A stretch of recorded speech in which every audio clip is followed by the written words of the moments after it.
Bom dia, vou mostrar algo para vocês muito importante, vocês que estão em Manaus e ainda não conhecem. Estamos aqui no Jardim da Tumba, em Jerusalém. As pessoas têm assim vontade, curiosidade de saber como foi a cruz do Calvário, aonde Jesus Cristo ele foi crucificado e para que ele foi crucificado, qual é o sentido da crucificação de Cristo.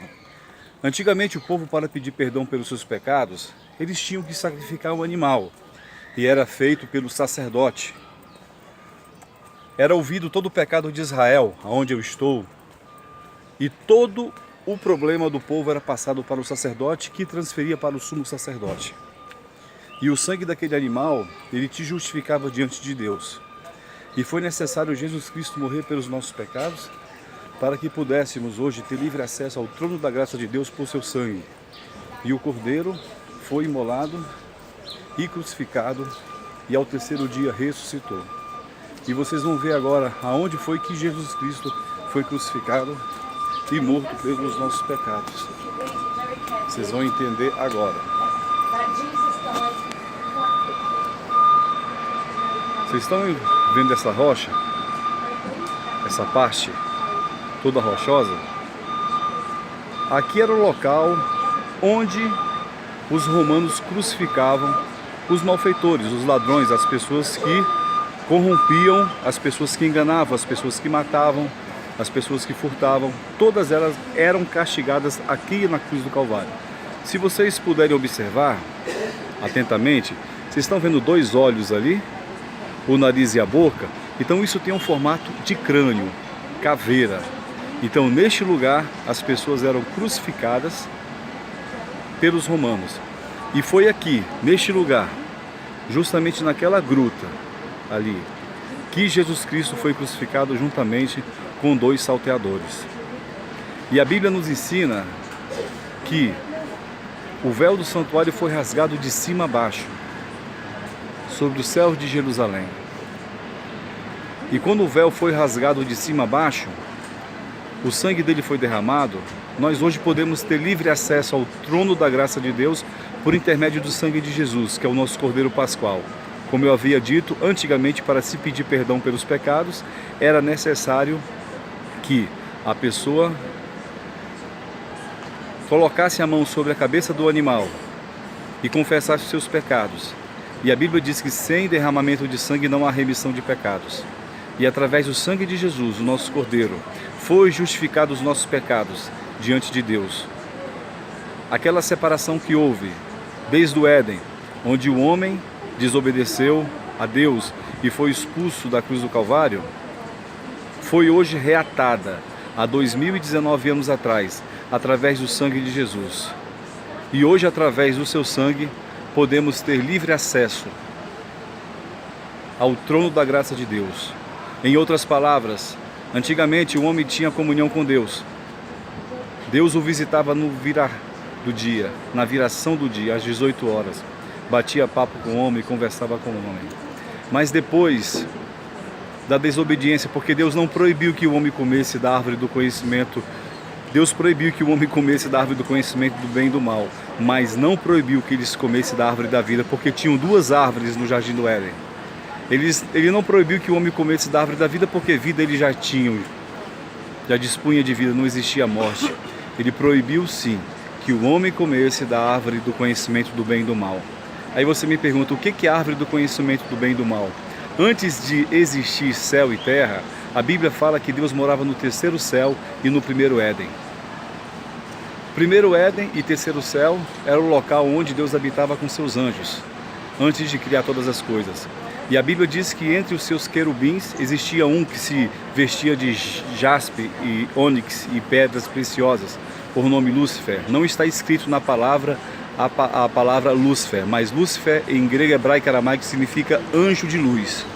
E esse anjo de luz quis se igualar a Deus, e Deus o expulsou do céu, no caso o terceiro céu, primeiro Éden, e ele foi para o vácuo. E Deus começa a sua história. No princípio, não é o princípio, é durante, no princípio, criou Deus os céus e a terra era sem forma e vazia, e o Espírito de Deus pairava sobre a face das águas. Por que cargas d'água Deus estava sozinho pairando, voando sobre a escuridão?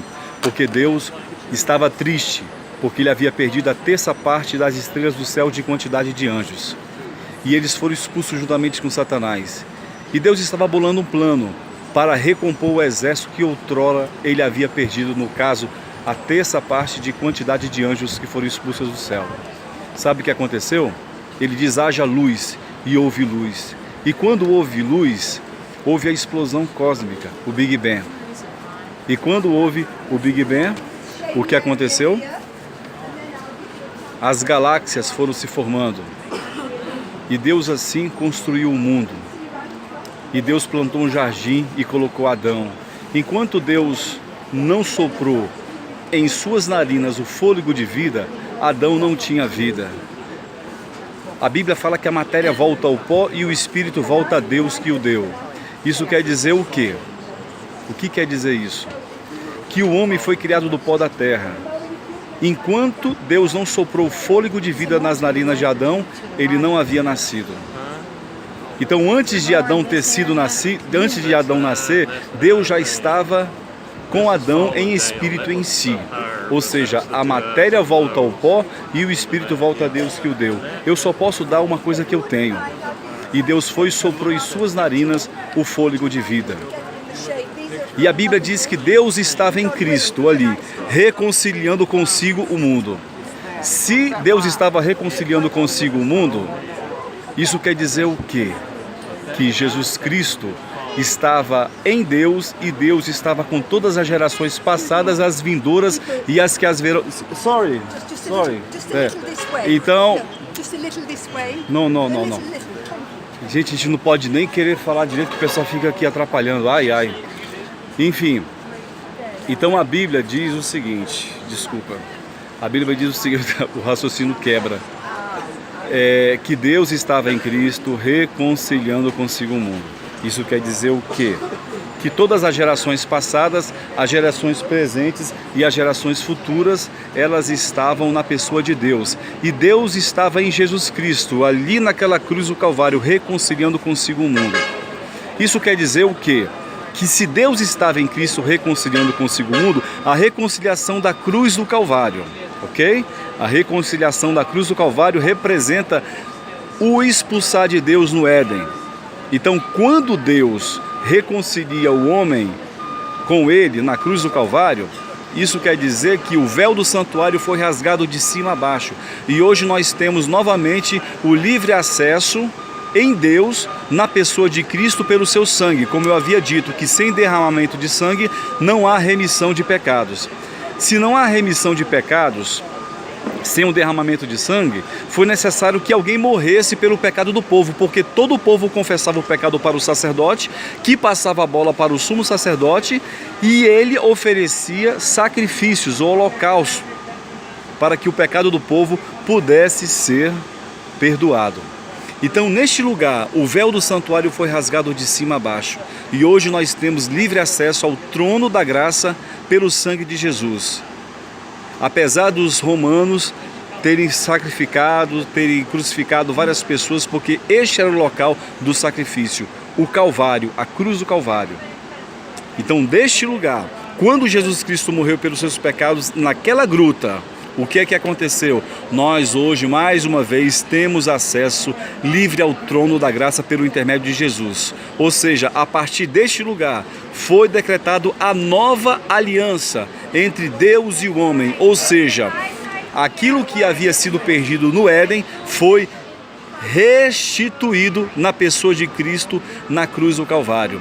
E através desse sacrifício, através do seu sangue, nós temos hoje, mais uma vez, livre acesso a Deus pelo nome de Jesus e pelo sacrifício que Ele assim estabeleceu. Ok? Estamos aqui no Jardim da Tumba, em Jerusalém. E a Bíblia diz que antes dele ser crucificado aqui, na cruz do Calvário, o Cordeiro Pascual, ele havia sido crucificado, imolado, sacrificado desde a fundação do mundo. Então Deus precisou colocar Jesus Cristo aqui na terra para que ele pudesse novamente ter a intimidade que outrora eles haviam perdido lá no Éden, pela queda de Adão e pela queda de Eva. ok? Já já eu explico mais algumas coisas. Agora me desculpa aqui porque é muita gente, as pessoas empurram e a gente acaba perdendo o raciocínio. Obrigado.